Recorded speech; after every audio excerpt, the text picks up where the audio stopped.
ሰላም ቅዱሳን እግዚአብሔር ጸጋ ከናንተ ጋር ይሁን። እኔ ወንድማችሁ አገልጋይ ታሜ ነኝ። አንድ ሐሳብ እጄ ወደ እናንተ መጥቻለሁ። ይህም ከእግዚአብሔር ቃል የሆነው ስለ ክዳን በብዙ ትርጉም በብዙ መንገድ ይገለጻል። ከነዚህ ግን ክዳን ከእግዚአብሔር ቃል ጋር፣ ክዳን ከሰው ሕይወት ጋር፣ ክዳን ከመንፈሳዊ ሕይወት ጋር ምን ይመስላል የሚለው ስለ ክዳን መናገር ይፈልጋለሁ። ክዳን ማለት ሁለት ሰዎች ሲሰጡና ሲቀበሉ የሚደራረጋቸው ውል ነበረ። የዚህ ክዳን ዋናው ባለቤትና ሰጪዋል ተቀባይና ሰጪ ያለበት ነው። ከዚህ ጋር ከመጽሐፍ ቅዱስ ክፍል መጽሐፍ ዘፍጥረት ምዕራፍ 17 ላይ እግዚአብሔር ለአብርሃም የገባው ቃል ክዳን አለውና ክዳን ጋርና ስለ ቃል ክዳንና ክዳን በመለየት ማስተማር ፈልጋለሁ። ጥቂት ደቂቃ አብርሃም 99 ዓመት ሰው በሆነ ጊዜ እግዚአብሔር ለአብርሃም ተገለጠለትና እኔ ኤልሻዳይ ነኝ፣ በፊቴ ተመላለስ፣ ፍጹምም ሁን፣ ቃል ክዳን በእኔና ባንተ መካከል አደርጋለሁ፣ እጅግም አበዛለሁ፣ ባንተ መካከል አደርጋለሁ፣ እጅግም አበዛለሁ። አብርሃምም በግንባሩ ወደቀ። እግዚአብሔር እንዲህ ብሎ ተናገረው፣ እነሆ ቃል ክዳን ካንተ ጋር ነው፣ ለብዙ አሕዛብ አባት ትሆናለህ። ከዛሬ ጀምሮ እንዲህ ስሚ አብርሃም ተብሎ አይጠራም፣ ነገር ግን ስሚ አብርሃም ይሆናል፣ ለብዙም አሕዛብ አባት አድርጌአለሁ፣ እጅግም አበዛለሁ፣ ሕዝብም አደርጋለሁ፣ ነገሥታትም ካንተ ይወጣሉ። ቃል ክዳንም በእኔና ባንተ መካከል ካንተም በኋላ ከዘሪ በትውልዳቸው ለዘላለም ክዳን አቆማለሁ። ባንተና ካንተ በኋላ ለዘሪ የምትኖርበት ምድር የካናን ምድር ሁሉ ለዘላለም ግዛት ይሆን ዘንድ ባንተና ካንተ በኋላ ለዘር እሰጣለሁ፣ አምላክ ይሆናቸዋለሁ አለ። ይህ ሲናገር አብርሃም እግዚአብሔርን በመፈለግ ለክዳኑ የጸና የእግዚአብሔር አገልጋይ እንደሆነ ታውቁታላችሁ። ግን እግዚአብሔር ከአብርሃም ጋር ሲገባ እግዚአብሔር አብርሃም ሲፈልገው ምንድነው? ከካራን ወደ ካናን ምድር እግዚአብሔር እንዲወጣ ለመውጣት አብርሃም ተዘጋጅቶ ባለበት ጊዜ እግዚአብሔር መለየት እንዳለው ከአጎቱ ልጅ ከሎጥ መለየት እንዳለበት ከቤት ከጎረቤት ከጓደኛ ከማያስፈልግበት መንደር ሁሉ ወጥተ ለኔ ተለይ በሚል ስለ ክዳኑ ስለ ቃል ክዳኑ እግዚአብሔር የገባበት ስፍራ። ከዚህ ጊዜ አብርሃም ብቻው ሳለ እግዚአብሔር ተገለጠና እኔ ኤልሻዳይ ነኝ፣ በፊቴ ተመላለሳል። ለአብርሃም ብዙ ጥያቄ ነበረው። አብርሃም በጭንቀት ነበረው። አብርሃም ጋር የማይመቹ ውጣ ውረዶች ነበሩ። ያለ ልጅ ነው ያለው። ልጅ ለማግኘት በብዙ ይቸገራል። አብርሃም እግዚአብሔር ቃል ክዳን ስለነበረው ስለ ቃሉ ክዳን እግዚአብሔርን ይጠብቃል። አብርሃም ጋር እግዚአብሔር ግን መጣና በ99 ዓመት አብርሃም ጋር እግዚአብሔር መጥቶ ምን አለ? እኔ ኤልሻዳይ ነኝ፣ በፊቴ ተመላለስ፣ ፍጹምም ሁን ስል አብርሃም ምን አለ? በእግዚአብሔር ፍርሃት ውስጥ ገብቶ በግንባሩ ወደቀ ይላል። ስለዚህ ዛሬ ስለ ክዳን ስናወራ ክዳኑ ምንድነው? የከበረ ዓላማ የሚገልጽ የእግዚአብሔር ሐሳብ ያለበት መሆኑን ነው የሚገልጽበት። ክዳን ማለት ስለ መንግስቱ፣ ስለ ቅድስና፣ ስለ ጽድቅ፣ ስለ ዘላለማዊነት ወይም ስለ ፍርድና ስለ ፍቅር የሚመሳሰሉትን የሚገልጽበት ነው። ክዳን የመኖራችን ምስጢር ሲሆን በክዳን የሚወጣበት መንገድና በክዳን የሚገባበት መንገዱ የሚታወቀው በመንፈሳዊ ሕይወት ነው። ስለዚህ እግዚአብሔር ተናገረ፣ አብርሃምም ተቀበለ። የሰጪውና የተቀባይነት ምስጢር የሚገልጸው በምንድነው? በክዳን። በዚህ መሃል እኔ ማሳሰብ የሚፈልገው ምንድነው? ትውልድ ለተጠራበት ክዳኑ ወይም ዓላማው መጽናት አለበት። ይሄ ክዳን ከሌላው ዓላማ የሚለይበት ነው። ላለው ወይም ለተጠራበት ዓላማ ተለይቶ ያለው ትውልድ የእግዚአብሔር ክብር ወይም የተከበረው ዓላማ የኖረ ነው ማለት ነው። አሁን በእኛ ሕይወት ላይ እኛ እግዚአብሔርን ስንፈልግ እግዚአብሔር በእኛ ይገለጣል። እግዚአብሔር እኛ ስንፈልግ እግዚአብሔር ለእኛ ይናገራል። ስናገር ግን ለዓላማው ጸንተን እንቆማለን ወይ? በስፍራው ነን ወይ? እግዚአብሔር በፈለገው ጊዜ እንገኛለን ወይ? ስለዚህ እኛ በእግዚአብሔር ዓላማ ውስጥ በክዳን ውስጥ እንድኖር የሚያጽነው ነገር ምንድነው? ክዳን የውሉድ ሰጪውና ተቀባይ መካከል የሚፈጸም ሐሳብ ነው።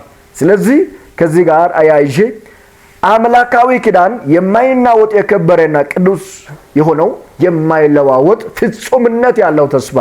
ስለዚህ መጽሐፍ ቅዱስና ዕብራውያን ምዕራፍ 11 ቁጥር 1 ላይ ስናይ እምነት በተስፋ የማናየው ነገር እንደምናየው አድርጎ የምናረጋግጥ ወይም የማናይበት ነው።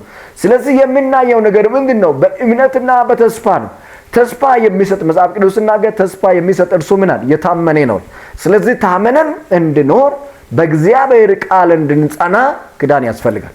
ስለዚህ የከባችሁት ኪዳን ከዓለማዊ ሳይሆን ከስጋ ምኞት ሳይሆን ከሚያስፈልግ ከተለያዩ ከቁሳቁስ ጋር አያይዘን ሳይሆን የዘላለማዊ ተስፋ በእግዚአብሔር የከበረ እንደሆነ ጸንተን ለተጠራንበት ዓላማ በእግዚአብሔር ጸንተን እንድንኖር ኪዳን ያስፈልጋል።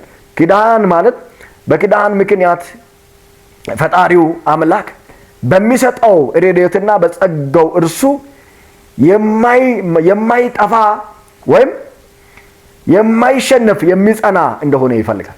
ማለት እርሱ የጸና ግንብ ነው ይላል መጽሐፍ። ስለዚህ እርሱ ለኪዳኑ የታመነ ለአብርሃም እግዚአብሔር እንደታመነ አብርሃምም ለእግዚአብሔር ታመነ።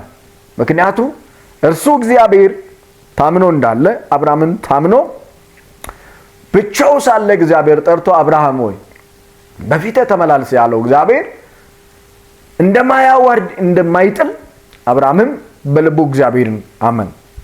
ባመነ ጊዜ ግን በተስፋው ቃል አብርሃም ጸና። መጽናት በእኛ ህይወት መጽናት በመንፈሳዊ መንገድ ላይ ያስፈልጋል። ስለዚህ ዋናው ነገር ምንድነው? መንፈሳዊነት ውስጥ የሚኖር ኪዳን የሚጸና የከበረ የማይናወጥ የማይሸራሸር ትውልዱንም በቃ የሚያስታጥቅ ነው። ስለዚህ አብርሃም እንደዚህ ሲናገር እግዚአብሔር ከኡር ከለዳውያን ጋር መካከል ሲያወጣ እግዚአብሔር ለአብርሃም ያየለት ተስፋ አለ። እግዚአብሔር ለተስፋው ነው ሰው እግዚአብሔር ለማድረስ ለፈለገው ዓላማ ስላለው ነው ሰውን የሚጠራው።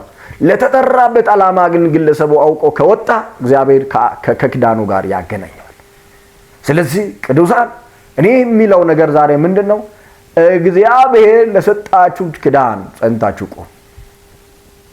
ስለዚህ እስከ መጨረሻ የሚጸና እርሱ ይድናል መጽሐፍ ቅዱስ ስለምን እኛ መጽናት የሚያስፈልገው በምን ውስጥ? በኪዳን ውስጥ። ስለዚህ ታምነንና ተማምነን መኖር ያለበት ምንድነው? ለኪዳኑ መጽናት፣ ለኪዳኑ በጸጋው ኃይል ተደግፈን በእግዚአብሔር መንፈስ ውስጥ ሆነን ሁሉ ጊዜ ለኪዳኑ መገዛት ያስፈልጋል። ስለዚህ እንደዚህ እያልኩ እያለው ኪዳን ለኛ ምንድነው የሚጠቅመው? ኪዳን ምን ያደርጋል? ኪዳን ማለት እኛ እስካሁን በእርሱ ተደግፈን በኪዳኑ ኃይል ነው። እግዚአብሔር ለአብርሃም ሲናገር አብርሃምም እግዚአብሔር ሰማ። ከእግዚአብሔር የሰማውን ቃል በልቡ አኖረ። ካኖረ በኋላ ምን አደረገ? ሰምቶ ወጣ።